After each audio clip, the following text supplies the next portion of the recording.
ഇത് പുരുഷ കമ്മീഷൻ ബില്ലാണ്. കഴിഞ്ഞ പ്രാവശ്യം നമ്മൾ സംസാരിച്ചപ്പോൾ ഈ ബില്ലിൻ്റെ പണിപ്പുരയിലും മറ്റുമായിരുന്നു. ഇത് കഴിഞ്ഞ 11 മാസമായിട്ട് നമ്മുടെ കേരള നിയമസഭയുടെ പരിഗണനയിൽ ഇരിക്കുകയാണ്. പ്രത്യേകിച്ച് ദീപകിൻ്റെ ആത്മഹത്യയ്ക്ക് ശേഷം വളരെ ശക്തമായി കേരളത്തിലെ ജനങ്ങൾ ഇതിൻ്റെ ഒരു ആവശ്യം തിരിച്ചറിഞ്ഞു. അതിനു മുമ്പ് ഞങ്ങൾ കുറച്ച് പേരെ ഇതിനെക്കുറിച്ച് സംസാരിക്കാറില്ലായിരുന്നു. ഞങ്ങൾക്കും അറിയാം ആ പെൺകുട്ടി മനഃപൂർവ്വനെ ആത്മഹത്യ ചെയ്യിക്കണമെന്ന് വിചാരിച്ചെടുത്തതല്ല, നമുക്കെല്ലാം അറിയാം. പക്ഷേ ആ 7 വീഡിയോകൾ ആ പെൺകുട്ടി എടുക്കുമ്പോൾ അതിൻ്റെ പിന്നിലൊരു ദുരുദ്ദേശം ഉണ്ടായിരുന്നു. ദീപക് ജനുവരി 17 ജനിച്ചത്, വിട്ടുപിരിഞ്ഞതും ജനുവരി 17 തന്നെയാണ്. അങ്ങനെയാണ് ദീപകിൻ്റെ ജന്മദിനം നമ്മളൊരു പുരുഷാവകാശ ദിനമായി ആചരിക്കാൻ തീരുമാനിക്കുന്നത്.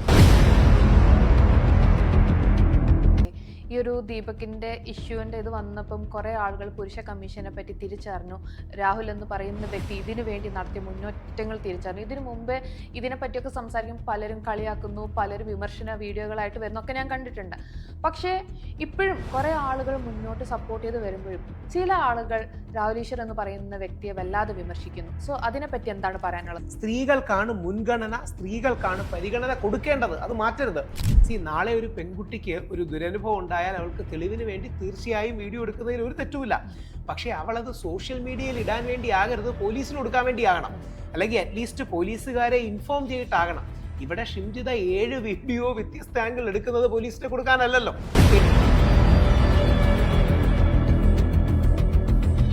ഷിംജിതയെ കല്ലെറിയല്ല, പക്ഷെ ഇന്ത്യൻ നിയമം അനുശാസിക്കുന്ന ശിക്ഷ എന്താന്ന് പറഞ്ഞാൽ ഷിംജിതയ്ക്ക് കിട്ടണം.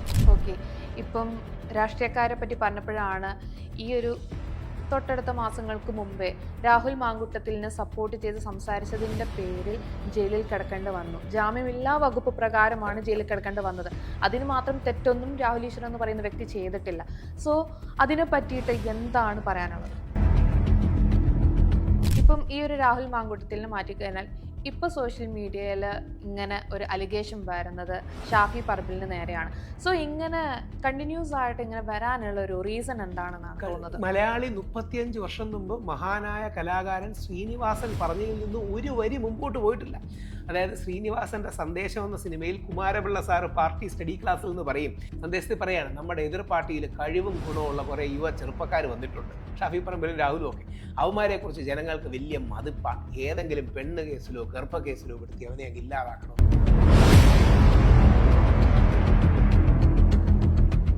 നമസ്കാരം, ഫെയിം സ്റ്റെപ്പിന്റെ മറ്റൊരു എപ്പിസോഡിലേക്ക് എല്ലാവർക്കും സ്വാഗതം. സ്ത്രീകളുടെ സുരക്ഷയ്ക്ക് വേണ്ടി അല്ലെങ്കിൽ സ്ത്രീകൾക്ക് വേണ്ടി സംസാരിക്കാൻ ഒത്തിരി ആളുകളുണ്ട്. പക്ഷേ പുരുഷന്മാർക്ക് വേണ്ടി കേരളത്തിൽ സംസാരിക്കാൻ വേണ്ടി ഒരേ ഒരാളേ ഉള്ളൂ, അത് രാഹുൽ ഈശ്വറാണ്. So let's welcome Rahul Easwar. Okay, ഇപ്പം പുരുഷ കമ്മീഷനെ പറ്റിയിട്ട് ലാസ്റ്റ് ഇയർ എനിക്ക് തോന്നുന്നു ഇതേ സമയം നമ്മുടെ ഫെയിം സ്റ്റെപ്പ് ചാനലിൽ പറയുകയുണ്ടായി, പുരുഷ കമ്മീഷൻ നേട്ടത്തിന് വേണ്ടിയിട്ട് ഞാൻ മുന്നോട്ട് പോകുന്നുള്ളത്. എന്തായി അതിൻ്റെ ഒരു അപ്ഡേറ്റും കാര്യങ്ങളെല്ലാം? ഇത് പുരുഷ കമ്മീഷൻ ബില്ലാണ്. കഴിഞ്ഞ പ്രാവശ്യം നമ്മൾ സംസാരിച്ചപ്പോൾ ഈ ബില്ലിൻ്റെ പണിപ്പുരയിലും മറ്റുമായിരുന്നു. ഇത് കഴിഞ്ഞ 11 മാസമായിട്ട് നമ്മുടെ കേരള നിയമസഭയുടെ പരിഗണനയിൽ ഇരിക്കുകയാണ്. CPM-ൻ്റെയും കോൺഗ്രസിൻ്റെ MLA-മാരെയും BJP-യുടെ നേതാക്കളെ അടക്കം നമ്മളിത് കണ്ടു. മുസ്ലിം ലീഗിൻ്റെ അടക്കമുള്ള നേതാക്കളെ കണ്ടു.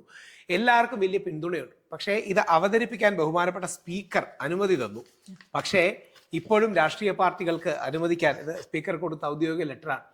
പക്ഷേ ഇപ്പോഴും രാഷ്ട്രീയ പാർട്ടികൾക്കുള്ള പ്രശ്നം, ഇത് പറഞ്ഞു കഴിഞ്ഞാൽ സ്ത്രീ വിരുദ്ധരായി ചിത്രീകരിക്കപ്പെടുമോ, അല്ലെങ്കിൽ സ്ത്രീപക്ഷവാദികളുടെ വോട്ട് പോകുമെന്നാണ്. അതുകൊണ്ട് ഇത് ശാലുവിൻ്റെ മുഖ്യധാര ഡിജിറ്റൽ മാധ്യമത്തിൻ്റെ ബില്ല് ആയിരുന്നു. ഇത് കേരള നിയമസഭയുടെ ഔദ്യോഗിക ബില്ലാണ്, ബിൽ നമ്പർ 246.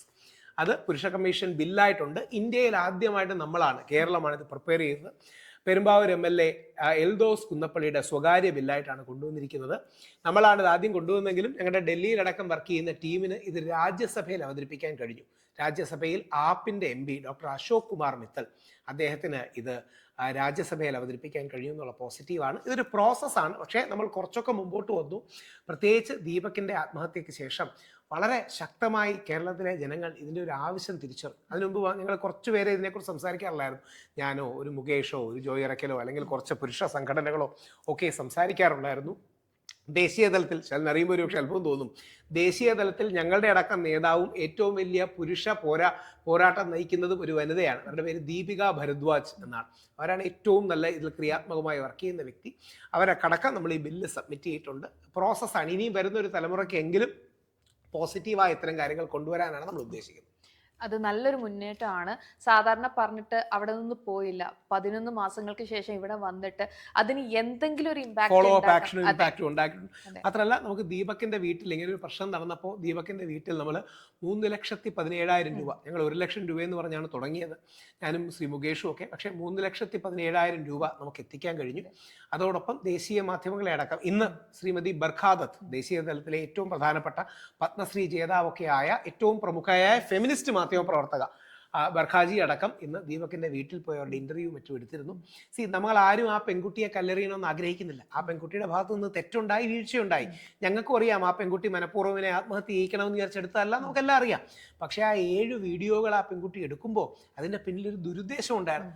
ആ ദുരുദ്ദേശത്തിന്റെ ഭാഗമായി ദീപകിന് നമ്മളെ വിട്ടുപിരിയേണ്ടി വന്നത്, അതും ദീപകിന്റെ ജന്മദിനത്തിൽ. ദീപക് ജനുവരി 17 ജനിച്ചത്, വിട്ടുപിരിഞ്ഞതും ജനുവരി 17 തന്നെയാണ്. അങ്ങനെയാണ് ദീപകിന്റെ ജന്മദിനം നമ്മളൊരു പുരുഷാവകാശ ദിനമായി ആചരിക്കാൻ തീരുമാനിക്കുന്നത്. ദീപകിന്റെ അച്ഛനും അമ്മയ്ക്കും എന്തെങ്കിലും സപ്പോർട്ടും ഒരു ഹെൽപ്പ് ലൈനും ഒക്കെ വരുന്നുണ്ട്. അപ്പോൾ കുറച്ചൊക്കെ ഫോളോ അപ്പും മുന്നേറ്റവും ഉണ്ടാക്കാൻ കഴിഞ്ഞിട്ടുണ്ട്. ഇപ്പോഴും ഒരു ബില്ലായിട്ടില്ല. വരുന്ന നിയമസഭയിലടക്കം ഇത് പ്രസന്റ് ചെയ്യിക്കാനുള്ള ഒരു ശ്രമത്തിന്റെ ഭാഗമായി നിൽക്കുകയാണ്. ഓക്കെ. ഈ ഒരു ദീപകിന്റെ ഇഷ്യൂവിന്റെ ഇത് വന്നപ്പം കുറെ ആളുകൾ പുരുഷ കമ്മീഷനെ പറ്റി തിരിച്ചറിഞ്ഞു. രാഹുൽ എന്ന് പറയുന്ന വ്യക്തി ഇതിനു വേണ്ടി നടത്തിയ മുന്നേറ്റങ്ങൾ തിരിച്ചറിഞ്ഞു. ഇതിനു മുമ്പേ ഇതിനെ പറ്റിയൊക്കെ സംസാരിക്കും പലരും കളിയാക്കുന്നു, പലരും വിമർശന വീഡിയോകളായിട്ട് വരുന്നൊക്കെ ഞാൻ കണ്ടിട്ടുണ്ട്. പക്ഷേ ഇപ്പോഴും കുറെ ആളുകൾ മുന്നോട്ട് സപ്പോർട്ട് ചെയ്ത് വരുമ്പോഴും ചില ആളുകൾ രാഹുൽ ഈശ്വർ എന്ന് പറയുന്ന വ്യക്തിയെ വല്ലാതെ വിമർശിക്കുന്നു. സോ അതിനെപ്പറ്റി എന്താണ് പറയാനുള്ളത്? വിമർശനങ്ങളെ സ്വാഗതം ചെയ്യുന്നു. ഇനി ഞാൻ പറയുന്ന ഏതെങ്കിലും ടോൺ ശരിയല്ലെങ്കിൽ, ചോയ്സ് ഓഫ് വേർഡ്സ് ശരിയല്ലെങ്കിൽ അവരുടെ വിമർശനത്തെ പൂർണ്ണമായി ഉൾക്കൊണ്ട് മാറ്റാൻ തയ്യാറാണ്. ഞങ്ങൾ ഈ വിഷയത്തിൽ ഫെമിനിസ്റ്റുകളോട് എൻഗേജ് ചെയ്ത് ബഹുമാനിച്ച് അവരുടെയും പോയിന്റ് ഓഫ് വ്യൂവിൽ തുടങ്ങാൻ തയ്യാറാണ്. അതൊരു ഭംഗിക്ക് പറയുന്നതല്ലെന്ന് തെളിയിക്കാൻ ഇത് 1 വർഷം മുമ്പത്തെ ഡോക്യുമെന്റ് ആണ്. ഞാൻ ഇതിന്റെ ഫസ്റ്റ് വരികൾ വായിക്കാം. ഇതിന്റെ അടിസ്ഥാന കോൺസെപ്റ്റ് പേപ്പറിന്റെ ഫസ്റ്റ് വരികൾ. എന്തുകൊണ്ട് പുരുഷ കമ്മീഷൻ? ഫസ്റ്റ് വരിയാണ്: സ്ത്രീകൾക്കാണ് സമൂഹവും നിയമവും മുൻഗണന നൽകേണ്ടത് എന്ന കാര്യത്തിൽ 2 പക്ഷമില്ല. അതോടൊപ്പം പുരുഷന്റെ പ്രശ്നങ്ങൾ അവഗണിക്കുകയും ചെയ്യരുത്. ഇതിന്റെ ഫസ്റ്റ് വരി, അതായത് ഇതാണ് ഹെഡിങ്. ഫസ്റ്റ് വരി: സ്ത്രീകൾക്കാണോ പുരുഷന്മാർക്കാണോ സമൂഹത്തിൽ കൂടുതൽ ലിംഗാധിഷ്ഠിതമായ പ്രശ്നങ്ങൾ അനുഭവിക്കേണ്ടി വരിക എന്ന് നമ്മൾ ആത്മാർത്ഥമായി ചിന്തിച്ചാൽ അത് സ്ത്രീകൾക്ക് തന്നെയാണ് എന്ന് നിസ്സംശയം പറയാം. എല്ലാ കണക്കുകളും പഠനങ്ങളും അത് സ്ത്രീകൾക്ക് തന്നെയാണ് എന്നാണ് തെളിയിക്കുന്നത്. ഉദാഹരണം, ഓരോ 20 മിനിറ്റിൽ ഇന്ത്യയിൽ ഒരു സ്ത്രീയും മൊളസ്റ്റ് ചെയ്യപ്പെടുകയും ഓരോ 40 മിനിറ്റിൽ റേപ്പോ അല്ലെങ്കിൽ സീരിയസ് മൊളസ്റ്റേഷൻ അല്ലെങ്കിൽ അറ്റംപ്റ്റ് ടു റേപ്പ് നടക്കുന്നുണ്ടെന്നാണ് നമ്മുടെ NCRB കണക്കുകൾ പറയുന്നത്. ഇതൊന്നും ഞങ്ങൾ പുരുഷന്മാർക്ക് നേരിടേണ്ടി വരാറില്ല. ഒരു ബസ്സിൽ കയറുമ്പോൾ മുട്ടുപിൻ കൊണ്ട് ഇന്നേ വരെ ഒരു പുരുഷനും കയറേണ്ടി വരാറില്ല, തോണ്ടലും പിച്ചിലും അനുഭവിക്കേണ്ടി വരാറില്ല. അവിടെ സ്ത്രീകൾക്ക് തന്നെയാണ് ലിംഗാധിഷ്ഠിതമായ സെക്ഷൽ റിലേറ്റഡ് ക്രൈംസ് അനുഭവിക്കേണ്ടി വരുന്നത്. എന്നാൽ അതോടൊപ്പം മാറുന്ന ലോകത്തിൽ പുരുഷന്മാർക്കും അവരുടേതായ പ്രശ്നങ്ങൾ ഉണ്ടെന്ന് തിരിച്ചറിയുമ്പോഴാണ് വനിതാ കമ്മീഷൻ, യുവജന കമ്മീഷൻ പോലെ പുരുഷ കമ്മീഷൻ വരുന്നത്. സ്ത്രീപക്ഷം തന്നെയാണ് നമ്മുടെ നിലപാട്. നമ്മൾ റിക്വസ്റ്റ് ചെയ്യുന്നത് ഒരു ബാലൻസ് മാത്രമാണ്. സ്ത്രീകൾക്കാണ് മുൻഗണന, സ്ത്രീകൾക്കാണ് പരിഗണന കൊടുക്കേണ്ടത്, അത് മാറ്റരുത്. എന്നാൽ അതോടൊപ്പം പുരുഷന്മാർക്കും കൂടി ഒരു സ്പേസ് വേണം. നമ്മളിത് പ്രധാനമായിട്ട് പറയുന്നത് ഈ അർബൻ സെൻട്രിക്കും സിറ്റി സെൻട്രിക്കും ഒക്കെയാണ്. ഇന്നും ഇന്ത്യയുടെയും പല ഗ്രാമങ്ങളിൽ പോയാൽ തികച്ചും ഏകപക്ഷീയമായി വയലൻസ് ഫേസ് ചെയ്യേണ്ടി വരുന്ന സ്ത്രീകൾക്കാണ്. അവർക്ക് പലപ്പോഴും ഇതിന് സപ്പോർട്ട് കിട്ടാറില്ല. അപ്പോൾ അതൊക്കെ ഇഷ്യൂ ആണ്. നമ്മൾ കണ്ടിൽ നടച്ചിട്ട് കാര്യമില്ല. ചരിത്രപരമായി നമ്മുടെ സമൂഹം ഒരു മെയിൽ ഡോമിനേറ്റഡ് സൊസൈറ്റിയാണ്, കുറേയൊക്കെ മെയിൽ ഷോവനിസ്റ്റിക് സൊസൈറ്റിയാണ് എന്ന കാര്യത്തിൽ സംശയമില്ല. പക്ഷേ മെയിൽ ഷോവനിസത്തിന്റെ മറുപടി ഫീമെയിൽ ഷോവനിസം അല്ല, മെയിൽ സുപ്രീമസിസത്തിന്റെ മറുപടി ഫീമെയിൽ സുപ്രീമസിസം അല്ല, അല്ലെങ്കിൽ മെയിൽ അഗ്രഷന്റെ മറുപടി ഫീമെയിൽ അഗ്രഷൻ അല്ല. ഒരു ബാലൻസും പരസ്പരം സന്തുലനവുമാണ്. അവിടെയാണ് നമ്മൾ പറയുന്നത് ബാലൻസ് വേണം. ഈ പെൺകുട്ടി ഷിംജിത, പേര് പറയാമെങ്കിൽ, ഷിംജിതയെ കല്ലെറിയണം എന്നൊക്കെ പറയുന്ന കമന്റ്സ് ഉണ്ട്. തീർച്ചയായും തെറ്റാണ്. ചില ആൾക്കാരൊക്കെ സോഷ്യൽ മീഡിയയിൽ ഈ വീഡിയോ ഷൂട്ട് ചെയ്യുന്ന സ്ത്രീകൾക്കെതിരെ ആക്രമണം നടത്തണമെന്നൊക്കെ പറയുന്നുണ്ട്. തീർച്ചയായും അപലപിക്കപ്പെടേണ്ട സ്റ്റേറ്റ്മെന്റ്സ് ആണ്. അങ്ങനെയല്ല. നാളെ ഒരു പെൺകുട്ടിക്ക് ഒരു ദുരനുഭവം ഉണ്ടായാൽ അവൾക്ക് തെളിവിന് വേണ്ടി തീർച്ചയായും വീഡിയോ എടുക്കുന്നതിൽ ഒരു തെറ്റുമില്ല. പക്ഷേ അവളത് സോഷ്യൽ മീഡിയയിൽ ഇടാൻ വേണ്ടി ആകരുത്, പോലീസിന് കൊടുക്കാൻ വേണ്ടി ആകണം, അല്ലെങ്കിൽ അറ്റ്ലീസ്റ്റ് പോലീസുകാരെ ഇൻഫോം ചെയ്തിട്ടാകണം. ഇവിടെ ഷിംജിത 7 വീഡിയോ വ്യത്യസ്ത ആംഗിൾ എടുക്കുന്നത് പോലീസിനെ കൊടുക്കാനല്ലല്ലോ. എഡിറ്റിംഗ് ഡിഫക്റ്റ് ആണ്. നമ്മളൊക്കെ സോഷ്യൽ മീഡിയ വർക്ക് ചെയ്യുമ്പോൾ നമുക്ക് അതിന്റെ എഡിറ്റിംഗ് ഡിഫക്റ്റ് അറിയാം. ചെറിയ സ്ലോ മോഷനും അല്ലെങ്കിൽ ഹൈഫണും ഒക്കെ ഇട്ട് കാര്യങ്ങൾ ചെയ്യുമ്പോൾ ഉദ്ദേശം വ്യക്തമാണ്. അതുകൊണ്ട് ഒരു പുരുഷന്റെ മരണം ഉണ്ടായി. ഞങ്ങൾ ഇന്ന് രാവിലെ പ്രസ് മീറ്റ് ഉണ്ടായിരുന്നു. ഞങ്ങളൊരു കഴിഞ്ഞ ജൂലൈയിൽ ടേക്കപ്പ് ചെയ്ത കേസാണ് സുനീർ എന്ന് പറയുന്ന വ്യക്തിയുടെ. തിരുവനന്തപുരത്തുകാരനാണ്, 29 വയസ്സുള്ള മുസ്ലിം യുവാവാണ്. സുനീറിന്റെ ഉമ്മ ഇന്ന് ഞങ്ങളുടെ കൂടെ വന്നിരുന്നു. ഞങ്ങൾ DGPയെ പോയി കണ്ടു. ഇന്നല്ല, ആദ്യം DGPയെ പോയി കണ്ടു. ഒരാഴ്ച കയറി ഇറങ്ങിയിട്ടാണ് കേസ് എടുത്തത്. പുറകെ പോയി. പിന്നീട് പോലീസുകാരുടെ ഭാഗത്തുനിന്ന് ഫോളോ അപ്പ് ഇല്ല. അപ്പൊ അടുത്ത എന്ത് സംഭവിച്ചു എന്നും കൂടെ അറിയണം. ആ പെൺകുട്ടി തനിക്കെതിരെ കേസ് നൽകി എന്ന് പറഞ്ഞ് ആ പെൺകുട്ടിയും പെൺകുട്ടിയുടെ അഡ്വക്കേറ്റും കൂടെ സുനീറിന്റെ ഉമ്മയ്ക്കും സുനീറിന്റെ ഫാമിലിക്കെതിരെ കംപ്ലൈന്റ് കൊടുത്തു. 26 ലക്ഷം രൂപ നഷ്ടപരിഹാരം നൽകണമെന്ന് പറഞ്ഞു. സുനീറിന്റെ ഉമ്മയുടെ പ്രോപ്പർട്ടിയും ഇവരുടെ വണ്ടിയും ഇപ്പൊ അറ്റാച്ച് ചെയ്തിട്ടിരിക്കുകയാണ്. അതായത് വിൽക്കാൻ പറ്റാത്ത രീതിയിൽ. കാര്യം പെണ്ണ് പരാതി കൊടുത്താൽ സ്പീഡിൽ പോലീസ് ആക്ട് ചെയ്യും. അത് നിങ്ങൾ സ്ത്രീകളോടുള്ള ഇഷ്ടവും ബഹുമാനം കൊണ്ടൊന്നുമല്ല. ഇല്ലെങ്കിൽ നിങ്ങൾ അവർക്കെതിരെ പരാതി കൊടുത്താൽ അവർക്ക് ബുദ്ധിമുട്ട് വരുമെന്ന് വിചാരിച്ചാൽ, അല്ലാതെ സ്ത്രീകളോടുള്ള ഇഷ്ടമോ പരിഗണനയോ ഒന്നും വിചാരിച്ചല്ല. ഇനി ഇവള് തൊല്ല നമ്മുടെ പുറത്തും കൂടെ എന്തെങ്കിലും പരാതി വന്നു കഴിഞ്ഞാൽ നമുക്ക് ബുദ്ധിമുട്ടാവുമല്ലോ എന്ന് പറഞ്ഞ് ചെയ്യുന്നതാണ്. അപ്പോൾ നിയമത്തെ മിസ്യൂസ് ചെയ്യാനുള്ള ഒരു സ്കോപ്പ് ഉണ്ട്. അവിടെയാണ് നമ്മളൊരു ബാലൻസ് റിക്വസ്റ്റ് ചെയ്ത് മധ്യപാത എന്നോ ബാലൻസ് എന്നോ സിനർജി എന്നോ ഒരു മിഡിൽ പാത്ത് നമ്മൾ എടുക്കണം. ഷിംജിതയെ കല്ലെറിയല്ല, പക്ഷെ ഇന്ത്യൻ നിയമം അനുശാസിക്കുന്ന ശിക്ഷ എന്താന്ന് പറഞ്ഞാൽ ഷിംജിതയ്ക്ക് കിട്ടണം. അതോടൊപ്പം സുനീറിന്റെ അച്ഛനും അമ്മയ്ക്കും എന്തെങ്കിലും സപ്പോർട്ട് വേണം. ഒരു കാര്യം ഞാൻ ചോദിക്കാം, നേരെ തിരിച്ചെടുക്കുക. ഒരു ആൺകുട്ടി ഇതേപോലെ ബസ്സിൽ ഒരു പെൺകുട്ടിയെ അപമാനിച്ചോ അല്ലെങ്കിൽ പെൺകുട്ടിയുടെ ഏതെങ്കിലും ഒരു മോശം ആംഗിളിൽ വീഡിയോ എടുത്തോ എന്തെങ്കിലും ഇരിക്കട്ടെ, ഇതിട്ട് ആ പെൺകുട്ടി ആത്മഹത്യ ചെയ്തു. നമ്മുടെ മുഖ്യമന്ത്രിയും മന്ത്രിമാരും അടക്കം പ്രസ്താവന ഇറക്കില്ലേ, അനുശോചിക്കില്ലേ, വീട്ടിൽ പോയി കാണില്ലേ, ഏതെങ്കിലും രീതിയിൽ ആ പെൺകുട്ടിയുടെ കുടുംബത്തിന് സഹായം കൊടുക്കില്ലേ? ഏതെങ്കിലും ഒരു ഉന്നതനായ രാഷ്ട്രീയ നേതാവ് ഇദ്ദേഹത്തിന്റെ മരണത്തിൽ പ്രതികരിച്ചു? ശ്രീ ടി സിദ്ദിഖ് മാത്രമാണ് ജസ്റ്റ് പരാമർശിക്കുക അല്ലെങ്കിൽ ശക്തമായി പറയുകയെങ്കിലും ചെയ്തു. വേറെ ആരെങ്കിലും, ടി സിദ്ദിഖ് ജി അല്ലാതെ, ഞാൻ ഇന്നലെ അദ്ദേഹത്തെ വിളിച്ചിരുന്നു, ഈ ആഴ്ച കാണാൻ ഞാൻ സമയം ചോദിച്ചിട്ടുണ്ട്, വേറെ ഏതെങ്കിലും മന്ത്രി, നമ്മുടെ മുഖ്യമന്ത്രിയോ എന്തെങ്കിലും സഹായം കൊടുത്തു? ഇവർക്ക് വീട്ടിൽ വേറെ ആരും ഇല്ല. ഇവർക്ക് ഗ്യാസ്, അതായത് മരിക്കുന്നതിന്റെ തലേ ദിവസം ഗ്യാസ് ബുക്ക് ചെയ്തു. ഗ്യാസ് വന്നാൽ ഗ്യാസ് മേടിക്കാനുള്ള കാശ് പോലും ഇവരുടെ ഇല്ല. അപ്പോൾ ഇത്തരം കാര്യങ്ങളെ നമ്മുടെ രാഷ്ട്രീയക്കാർ കാണുന്നില്ല എന്നുള്ളതൊരു പ്രശ്നമാണ്. ഓക്കെ, ഇപ്പം രാഷ്ട്രീയക്കാരെ പറ്റി പറഞ്ഞപ്പോഴാണ് ഈ ഒരു തൊട്ടടുത്ത മാസങ്ങൾക്ക് മുമ്പേ രാഹുൽ മാങ്കുട്ടത്തിലിനെ സപ്പോർട്ട് ചെയ്ത് സംസാരിച്ചതിന്റെ പേരിൽ ജയിലിൽ കിടക്കേണ്ടി വന്നു. ജാമ്യമില്ലാ വകുപ്പ് പ്രകാരമാണ് ജയിലിൽ കിടക്കേണ്ടി വന്നത്. അതിന് മാത്രം തെറ്റൊന്നും രാഹുൽ ഈശ്വർ എന്ന് പറയുന്ന വ്യക്തി ചെയ്തിട്ടില്ല. സോ അതിനെ പറ്റിയിട്ട് എന്താണ് പറയാനുള്ളത്? 16 ദിവസം ജയിലിൽ കിടന്നു. അപ്പം പോലീസുകാർ ആദ്യം പറഞ്ഞു ഞാൻ ആ പെൺകുട്ടിയുടെ ഫോട്ടോ ഷെയർ ചെയ്തു. ആ പെൺകുട്ടിയുടെ ഫോട്ടോ അല്ല, ഒരു AI ഫോട്ടോ ആണ് ഷെയർ ചെയ്തത്. രണ്ടാമത് പറഞ്ഞു ആ പെൺകുട്ടിയുടെ ഐഡന്റിറ്റി വെളിവാക്കിയത്. അപ്പോൾ ഐഡന്റിറ്റിയും വെളിവാക്കിയില്ല. മൂന്നാമത് അടുത്തതാണ് ഏറ്റവും, ആ പെൺകുട്ടിയെ അധിക്ഷേപിച്ചു. ഞങ്ങൾ കോടതി ചോദിച്ചു എന്താണ് അധിക്ഷേപിച്ചത്? അത് അന്വേഷിച്ചുകൊണ്ടിരിക്കുകയാണ്. അധിക്ഷേപിച്ചു, അത് കിടക്കും. ഇതാണ് നമ്മുടെ നാട്ടിലെ തട്ടിപ്പ്. ഇപ്പൊ ഇത്രയും കേട്ട് കാണൂല. എന്തെങ്കിലും ആ പെൺകുട്ടിയെ അധിക്ഷേപിച്ചായിട്ട് ഒരു വാക്കെങ്കിലും നിങ്ങൾ കേട്ടോ? ഇല്ല. പക്ഷെ അധിക്ഷേപിച്ചു എന്ന് പറഞ്ഞ് കേസ് കൊടുത്താൽ ജാമ്യം കിട്ടാതെ ഉള്ളിൽ കിടക്കാനുള്ളൊരു, അല്ലെങ്കിൽ ഉള്ളിൽ ഒരാഴ്ച വകുപ്പുണ്ട്. പ്രത്യേകിച്ച് അന്ന് ഇലക്ഷനും കൂടെയായിരുന്നു. അന്ന് ഈ വിഷയവും ശബരിമല വിഷയവും ഒരേപോലെ കൈകാര്യം ചെയ്യുന്ന ഞാൻ ഒരാഴ്ച മാറി കിടന്നാൽ ഗവൺമെന്റിന് സൗകര്യം, അതുകൊണ്ട് നീ ഒരാഴ്ച ജയിലിൽ കിടന്നു എന്ന് പറഞ്ഞ് ജയിലിൽ പിടിച്ചിടുകയാണ്. ആത്യന്തികമായി കേസ് നിൽക്കുമെന്ന് ആർക്കും അഭിപ്രായമില്ല. ഇതൊന്നും കോടതിയിലെ ട്രയലിലോ ഒന്നും കേസ് നിൽക്കില്ല. പക്ഷേ ജാമ്യഘട്ടത്തിൽ എന്ത് കള്ളവും പോലീസിന് പറയാം.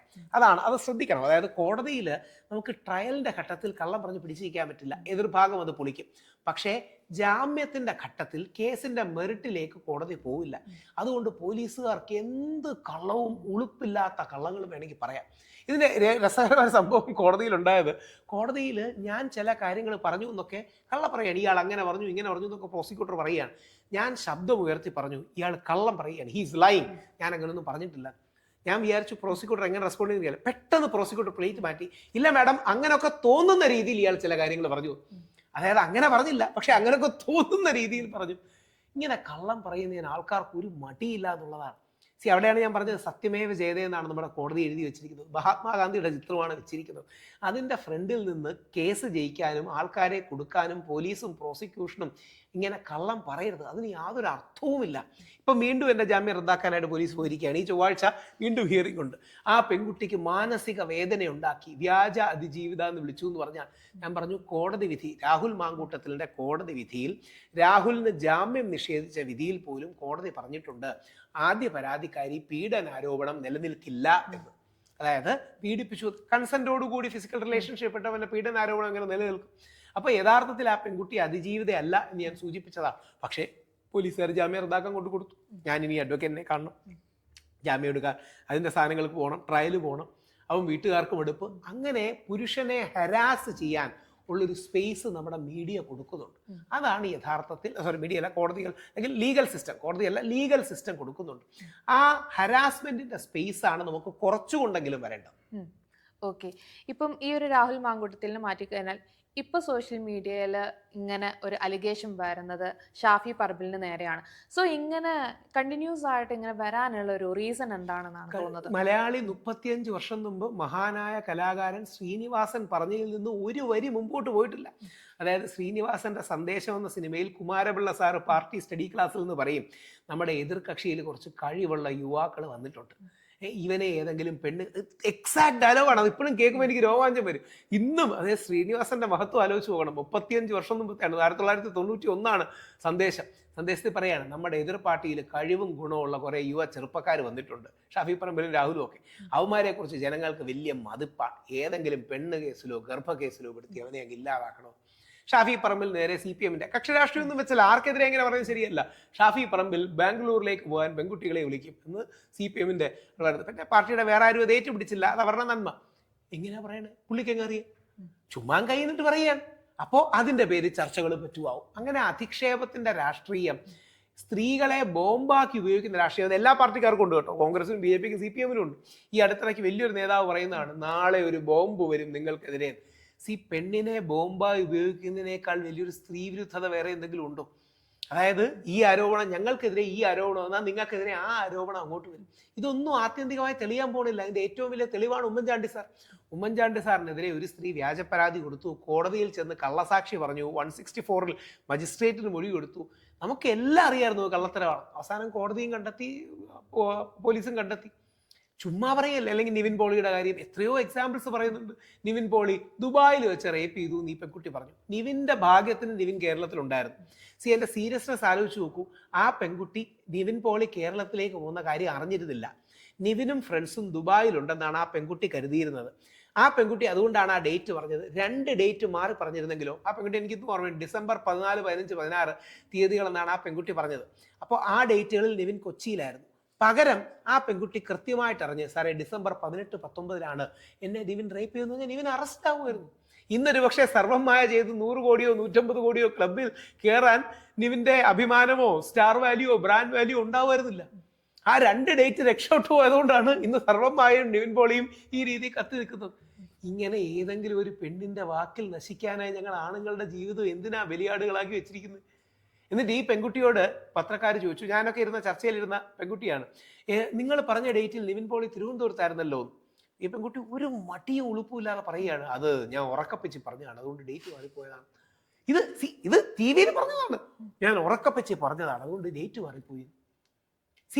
ഈ രീതിയിലുള്ള കള്ളത്തരമാണ് നടക്കുന്നത്. അപ്പൊ ഇത് പ്രിപ്പയർ ചെയ്ത് എൽദോസ് കുന്നപ്പള്ളിക്കെതിരെ വ്യാജ പരാതി കൊടുത്ത പെൺകുട്ടിക്ക് 49 ക്രിമിനൽ കേസുകളുണ്ട്. ഒന്ന് ആലോചിച്ച് പോകണം. 49 ക്രിമിനൽ കേസുകളിൽ കുറ്റാരോപിതയായ ഒരു പെൺകുട്ടിയാണ് നിവിൻ പോളിക്കെതിരെ കേസ് കൊടുത്തത്. 49. അതായത് ഒരു അത്യാവശ്യം അറിയപ്പെടുന്ന സീരിയസ് ആയ കുറ്റം ചെയ്തവന് പോലും 49 ക്രിമിനൽ കേസ് വരില്ല. ഇതാണ് സിറ്റുവേഷൻ. ഈ രീതിയിൽ ആരെയും ടാർഗറ്റ് ചെയ്യാം, ടാർണിഷ് ചെയ്യാം. ഈ പെൺകുട്ടികളോട് എനിക്ക് പറയാനുള്ള 2 കാര്യങ്ങൾ പെൺകുട്ടികൾ ശ്രദ്ധിക്കണം. കൺസെന്റ് റെട്രോസ്പെക്റ്റീവായി പിൻവലിക്കാൻ കഴിയില്ല. അതായത് മുൻകാല പ്രാബല്യത്തോടെ പിൻവലിക്കാൻ കഴിയില്ല. 2025 വന്നിട്ട് 2015 കൺസെന്റ് ഉണ്ടായിരുന്നില്ല എന്ന് പറയുന്നതിൽ എന്ത് അർത്ഥമാണുള്ളത്? അത് ചെയ്യരുത്. 2, സ്ത്രീ പുരുഷ ലൈംഗികതയ്ക്ക് വ്യത്യാസമുണ്ട്. ഇത് പല പെൺകുട്ടികൾക്കും പുരുഷന്മാർക്കും മനസ്സിലാകാത്തൊരു പോയിന്റാണ്. അതായത് സ്ത്രീയുടെ ലൈംഗികത കുറെ കൂടെ ഫോക്കസ്ഡും പേഴ്സണലൈസ്ഡുമാണ്. പുരുഷന്റെ ലൈംഗികത കുറെ കൂടെ വൈഡും വൈൽഡുമാണ്. ഇങ്ങനെയാണ് പ്രകൃതി നമ്മളെ ഉണ്ടാക്കിയിരിക്കുന്നത്. അത് ബ്രെയിൻ സ്ട്രക്ചറിന്റെ വ്യത്യാസവും ന്യൂറോളജിക്കൽ അല്ലെങ്കിൽ ന്യൂറോ സൈക്കോളജിക്കൽ വ്യത്യാസവുമാണ്. ഇതൊരു ബയോളജിക്കൽ റിയാലിറ്റിയാണ്. അപ്പോൾ പെൺകുട്ടിയും ആൺകുട്ടിയും ലൈംഗികതയെ കാണുന്ന ആംഗിളുകൾ വേറെയാണ്. അതുകൊണ്ടാണ് പലപ്പോഴും പെൺകുട്ടികൾ പറയുന്നത്, ഞാൻ അവനെ കണ്ടുമ്പോൾ കാഷ്വലി ചിരിച്ചതാണ്, അവൻ തെറ്റിദ്ധരിച്ചു മറ്റു പല കാര്യത്തിനാണ്. ആൺകുട്ടി, ഞങ്ങൾ ആണുങ്ങൾ വളർന്നു വരുമ്പോൾ ഞങ്ങൾക്ക് ഒരുപാട് തെറ്റിദ്ധാരണകളുണ്ട്. ഹിന്ദി സിനിമയിലൊക്കെ പറയുന്നൊരു ഡയലോഗ് തന്നെയുണ്ട്, ഹസി തോ ഫസി. കേട്ട് കാണും. ഹസി തോ ഫസി എന്ന് പറഞ്ഞാൽ അവൾ ചിരിച്ചാൽ അവൾ എനിക്ക് വീണു എന്നാണ് അർത്ഥം. അങ്ങനൊന്നുമില്ല, അവളൊരു തമാശ കൊണ്ട് ചിരിച്ചായിരിക്കും. ഇത് കേൾക്കുന്ന ഒരു പെൺകുട്ടിക്ക് ഈസി മനസ്സിലായി, ഞാൻ അവൻ്റെ ഒരു തമാശ കൊണ്ട് ചിരിച്ചു. ഞാൻ കോളേജിൽ പഠിക്കുമ്പം ഞാൻ എൻ്റെ സ്വന്തം എക്സാമ്പിൾ പറയുമ്പോൾ വേറെ ആരെയും വേദനിപ്പിക്കുന്നുണ്ടോ, എനിക്ക് ഇത്രയും മുടി ഉണ്ടായിരുന്നു, ഭയങ്കര ലെങ്തി മുടിയാണ്. അപ്പം സ്ഥിരം കോളേജിൽ വരുമ്പോൾ ഒരു പെൺകുട്ടി, രാഹുൽ നല്ല മുടിയാണ്, നല്ല ഷാമ്പു ആണെന്ന് മുടി തൊട്ട് നോക്കും. അപ്പോൾ എൻ്റെ ഒരു ഫൈന് ഞാനും കൂടെ സ്ഥിരം വെച്ച് കണ്ടോ, ഇവക്ക് എന്നോട് വല്ലാത്തൊരു അട്രാക്ഷൻ താല്പര്യമുണ്ട്, ഫിസിക്കൽ റിലേഷനിൽ താല്പര്യം ഉണ്ടെന്നാണ്. അവർക്ക് എൻ്റെ മുടിയുടെ ഷാമ്പു നല്ലതാണെന്നേ അഭിപ്രായമുള്ളൂ, വേറെ അഭിപ്രായമൊന്നുമില്ല.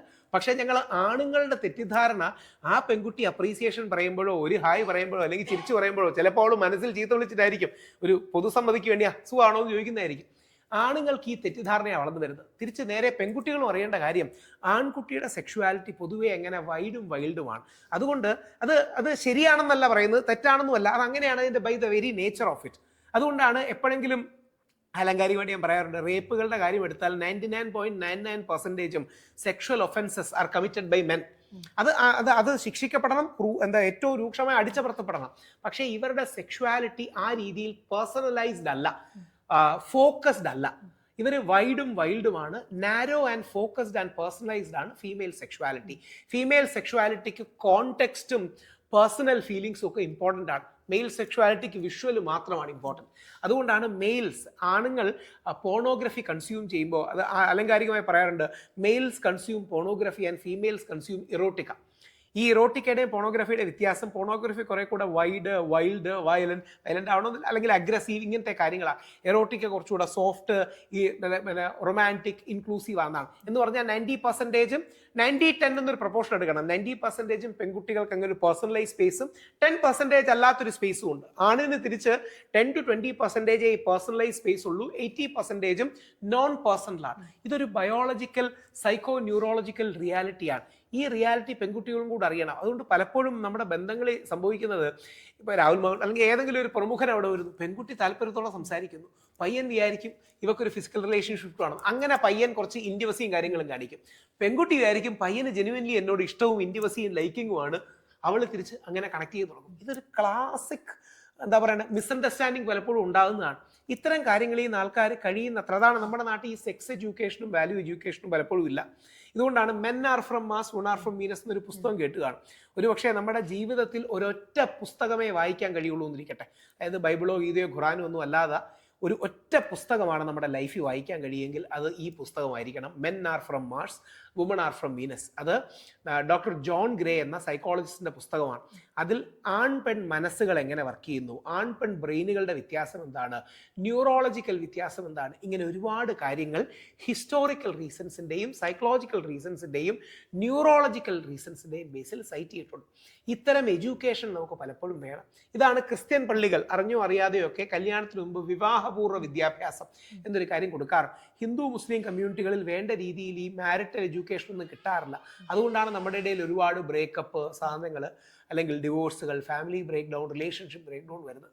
ഇതൊരു വളരെ കോംപ്ലക്സ് ആയ വിഷയമാണ്. ഞാനിപ്പോൾ ഒരാളുടെ എക്സാമ്പിൾ എടുത്ത് പറഞ്ഞാൽ, പേര് പറയാതെ ശാലിനു മനസ്സിലാകുന്ന രീതിയിൽ പറയാം, വളരെ പ്രമുഖനായ ഒരു പ്രൊഡ്യൂസറും ആക്ടറും ഉള്ളൊരു വ്യക്തി, അദ്ദേഹത്തിനെതിരെ വളരെ പ്രമുഖയായ വേറൊരു അഭിനേത്രി, നമുക്കെല്ലാം അറിയാവുന്ന ഇഷ്ടമുള്ളൊരു അഭിനേത്രി ആരോപണം ഉന്നയിച്ചു. ഇവർ തമ്മിൽ ഒരു റിലേഷൻഷിപ്പ് ഇഷ്ടമായിരുന്നു, എല്ലാവർക്കും അറിയാവുന്ന കാര്യമാണ്. ഈ പെൺകുട്ടി ഏതോ ഒരു സിനിമയുടെ റോളിന്റെ പേര് തെറ്റി ഇവർ തമ്മിൽ അടിയായി, ഇയാൾക്കെതിരെ കേസ് കൊടുത്തു, ഇയാൾ വിദേശത്ത് പോയി. ഇയാൾ വിദേശത്ത് നിന്ന് എന്നെ വിളിച്ചു എന്ന് പറഞ്ഞു. ഞാൻ പറഞ്ഞു എനിക്ക് എന്തെങ്കിലും, എന്നെ അറസ്റ്റ് ചെയ്താലും എനിക്ക് എൻ്റെ അമ്മയ്ക്ക് എന്തെങ്കിലും പറ്റിയാൽ ഞാൻ ഇല്ലാതാവും എന്നൊക്കെ പറഞ്ഞു. ഞാൻ പറഞ്ഞു നിങ്ങൾ മരിച്ചാൽ നിങ്ങൾക്ക് പോയി, വേറെ ആരും നിങ്ങളെ മൈൻഡ് ചെയ്യാനില്ല, നിങ്ങൾ തിരിച്ചു വന്ന് ഫൈറ്റ് ചെയ്ത് ജയിക്കണമെന്ന് പറഞ്ഞു. അവസാനം പുള്ളിക്ക് അനുകൂലമായ പുള്ളി നിന്ന് പോരാടി എല്ലാ പുരുഷന്മാർക്കും അഭിമാനമായി പുള്ളി ജയിക്കുകയും ചെയ്തു. ആ പെൺകുട്ടിക്ക് അപ്പം ദേഷ്യവും, അല്ലെങ്കിൽ അവളോട് ആരെങ്കിലും പറഞ്ഞു കൊടുക്കുന്നതാണ് വിവാഹ വാഗ്ദാനം നൽകി പീഡിപ്പിച്ചു. പുള്ളി ഓൾറെഡി മാരീഡ് ആയിരുന്നു, മറ്റൊരു വിഷയം. വിവാഹ വാഗ്ദാനം നൽകി പീഡിപ്പിച്ചു, ഇങ്ങനെ പറഞ്ഞാൽ പോരെ. ഇത് പ്രൂവ് ചെയ്യാനോ ഡിസ്പ്രൂവ് ചെയ്യാനോ പറ്റില്ല. ഇപ്പം എടുക്കുന്ന മറ്റൊരു വളരെ കണ്ണിങ് ആയിട്ടുള്ള സ്ട്രാറ്റജി അഡ്വക്കേറ്റ്സ് പറഞ്ഞു കൊടുക്കുന്നതാണ്. അവൻ്റെ മൊബൈൽ ഫോണിൽ നിന്റെ നഗ്ന ചിത്രങ്ങളും വീഡിയോയും പകർത്തിയെന്നും കൂടെ എഴുതി വെക്കും. അതിൻ്റെ കാര്യം എന്താന്ന് പറഞ്ഞാൽ, ഡിലേ ഒക്കെ ഉണ്ടാകുകയാണെങ്കിൽ 1 വർഷത്തിന് ശേഷമാണ് പരാതി കൊടുക്കുന്നതെങ്കിൽ ഇത് പേടിച്ചാണ് 1 വർഷം കൊടുക്കാതിരിക്കുന്നതെന്ന് പറയാൻ വേണ്ടിയിട്ട്. ഇത് ഈസിയാണ്, കാര്യം ഇത് എടുക്കേണ്ട കാര്യമില്ല. ഇപ്പൊ രാഹുൽ മാങ്കൂട്ടത്തിലെ കേസിൽ അത് പറഞ്ഞിട്ടുണ്ട്, നഗ്ന ചിത്രങ്ങൾ എടുത്തു എന്ന് പറയുന്നതിന്റെ ഗുണമെന്ന് പറഞ്ഞാൽ ഇതൊരിക്കലും കണ്ടുപിടിക്കണ്ട. പോലീസിന് എന്ത് പറയാം, രാഹുൽ മാങ്കൂട്ടത്തിൽ നശിപ്പിച്ചു, എന്നിട്ട് തെളിവ് നശിപ്പിച്ചു എന്നൊരു കേസും കൊണ്ടിടാം. ആലോചിച്ച് നോക്കണേ ഇതിന്റെ ദ്രോഹം. അതായത് രാഹുൽ മാങ്കൂട്ടത്തിൽ അങ്ങനെ ചിത്രങ്ങളെ എടുത്തിട്ടില്ല, പക്ഷേ ചിത്രങ്ങൾ എടുത്തു എന്ന് പറയാം, ചിത്രങ്ങൾ കിട്ടാത്തതിന് തെളിവ് നശിപ്പിച്ചു എന്ന് പറഞ്ഞൊരു കേസും കൂടെ. അത്ര വലിയ കള്ളത്തരങ്ങളാണ് നടക്കുന്നത്. 16 ദിവസം എന്നെ ജയിലിലിട്ടതും ഇതേപോലെ നിരന്തരം കള്ളം പറഞ്ഞുകൊണ്ടാണ്. അങ്ങനെ കള്ളം പറഞ്ഞ് ജയിലിൽ ദിലീപ് ഏട്ടനെ 85 ദിവസം, രാഹുൽ ഈശ്വർ സാധാരണക്കാരനാണ്, 16 ദിവസം ജയിലിൽ കിടന്നുള്ളൂ. മലയാള സിനിമ നിയന്ത്രിച്ചിരുന്ന ശ്രീ ദിലീപിനെതിരെ കടുകുമണിയോളം പോലും തെളിവില്ല. ദിലീപിനെ 85 ദിവസമാണ് ജയിലിലിട്ടത്. അത് ഈ കാരണങ്ങളാലാണ്. അപ്പോൾ സ്ത്രീകൾക്ക് നൽകുന്ന സുരക്ഷയും ബഹുമാനവും ചില ആൾക്കാരും, അല്ലെങ്കിൽ ആ അതിജീവിതമാരോട് ചേർന്ന് നിൽക്കുന്ന ചില ആൾക്കാരും ചൂഷണം ചെയ്യുന്നതാണ് നമ്മളിപ്പോൾ കാണുന്നത്. സോ അവിടെയാണ് ഒരു സെൻസ് ഓഫ് ബാലൻസ് വേണം. അതുകൊണ്ട് പറഞ്ഞ് അവസാനിപ്പിക്കുമ്പോൾ സ്ത്രീകളുടെ പൂർണ്ണ പിന്തുണ നമുക്കിതിൽ വേണം. കാരണം ഇതിൽ കൃത്യമായി നമ്മൾ എഴുതുന്നത് പോലെ നമ്മുടെ മകനും അച്ഛനും സഹോദരനും സുഹൃത്തും ജയിലിൽ നിന്ന് ഒരു വ്യാജ പരാതി അകലത്തിൽ മാത്രമാണ്. കുറച്ചുകൂടെ കൃത്യമായിട്ട് പറഞ്ഞാൽ, ഇനിയും ദീപകിന്റെയും സുനീറിന്റെയും ഒക്കെ ഓർമ്മയിൽ പറഞ്ഞാൽ, നമ്മുടെ മകൻ, നമ്മുടെ അച്ഛൻ, നമ്മുടെ സഹോദരൻ ജയിലിൽ നിന്നോ ജീവിതം അവസാനിപ്പിക്കുന്നതിൽ നിന്നോ ഒരു വ്യാജ പരാതി അകലത്തിൽ മാത്രമാണ്. ആ പരാതികൾ നമുക്ക് തടയണം. ഈ ദീപകിന്റെ കാര്യത്തിൽ തന്നെ ഇതേ എവിഡൻസോട് കൂടി ഷിംജിത് ആദ്യമേ പരാതി കൊടുത്തെങ്കിൽ ദീപക് ഇപ്പോൾ ഒരാഴ്ച ജയിലിൽ കിടക്കുമായിരുന്നു. ഇന്ന് ദീപകിനോട് കാണുന്നത് മാറി ആ പെൺകുട്ടി അതിജീവിതയും ദീപക് വേട്ടക്കാരനുമായി മാറുകയായിരുന്നു. ഒന്നുമില്ല. അതായത് ദീപക് കയ്യിൽ മൊബൈൽ ഫോണും ബാഗും പിടിക്കുമ്പോൾ ഫ്രണ്ടിലോട്ട് പോകുമ്പോൾ ദൂരക്കൂടെ ബ്രഷ് ചെയ്യാണ്. ഈ പെൺകുട്ടി പുറകെ പോയി വീഡിയോ എടുക്കുകയാണ്. അതായത് കോണ്ടന്റ് കിട്ടണമല്ലോ. എന്തെങ്കിലും സോഷ്യൽ മീഡിയയുടെ ഭാഷയെ പറഞ്ഞാൽ എനിക്ക് അതിൽ ഒരു കാര്യം സന്തോഷം, ശാലു അടക്കമുള്ള മുഖ്യധാര എല്ലാ ഡിജിറ്റൽ ഇൻഫ്ലുവൻസേഴ്സും ഡിജിറ്റൽ മീഡിയയും ഈ കുട്ടിയെ തള്ളി പറഞ്ഞു. ഒന്ന്, അവരുടെ നന്മ. രണ്ട്, നമ്മൾ ഈ പണി സ്ഥിരം ചെയ്യുന്നതല്ലേ, നമുക്കപ്പോൾ അറിഞ്ഞൂടെ ഒരാളൊന്ന് ചെയ്യുന്നതിന്റെ പിന്നിൽ എന്തുദ്ദേശമാണെന്ന്. ഇനി ശ്രദ്ധിച്ചാൽ അറിയാം, ആ പെൺകുട്ടി സെൽഫി എടുക്കുമ്പോൾ അതിലൊരു മൊമെന്റ് ചിരിക്കുന്നുണ്ട്. അതായത് അവളുടെ ക്യാമറയിലേക്ക് ഒരു ചിരിയും കൂടെ. അതായത് എൻ്റെ മുഖം നന്നായിട്ട് വരണമല്ലോ. അതൊരു കൊലച്ചിരിയാണ്. അത് ഓരോരുത്തരുടെ മരണത്തിലാണ് കലാശിച്ചതെന്ന് നമ്മൾ മറക്കരുത്. അതുകൊണ്ട് എല്ലാ സ്ത്രീപക്ഷ നിയമങ്ങളും വേണം. അതോടൊപ്പം പുരുഷനും കൂടി ഒരു ഫൈറ്റിംഗ് സ്പേസ് വേണം. പുരുഷ കമ്മീഷൻ, അതിനാണ് ജനുവരി 17 പുരുഷാവകാശ ദിനമായി നമ്മൾ ആചരിക്കുന്നുണ്ട്. ദീപകിന്, സുനീറിന്, അങ്ങനെ അസംഖ്യം ആൾക്കാർക്ക് നമ്മളാൽ കഴിയുന്ന എന്തെങ്കിലും പിന്തുണ നമുക്ക് കൊടുക്കാൻ കഴിയണം. അതിന് നിങ്ങളുടെ അടക്കമുള്ള പ്രമുഖ ഡിജിറ്റൽ മീഡിയയുടെ എല്ലാ സപ്പോർട്ടും. ഇതിൻ്റെ കോപ്പി, ഇത് നമ്മുടെ നിയമസഭ, ജനാധിപത്യത്തിൻ്റെ ശ്രീകോവിലായ നിയമസഭയിൽ വന്ന ബില്ലാണ്. ഈ ബില്ലിനും നിങ്ങൾക്ക് സ്വകാര്യ ബില്ലിനും എല്ലാവിധ പിന്തുണയും അഭ്യർത്ഥിക്കുന്നു. അപ്പം ഇത്രയും നേരം ഞങ്ങളുടെ കൂടെ സ്പെൻഡ് ചെയ്തതിന് ഒത്തിരി താങ്ക്സ്.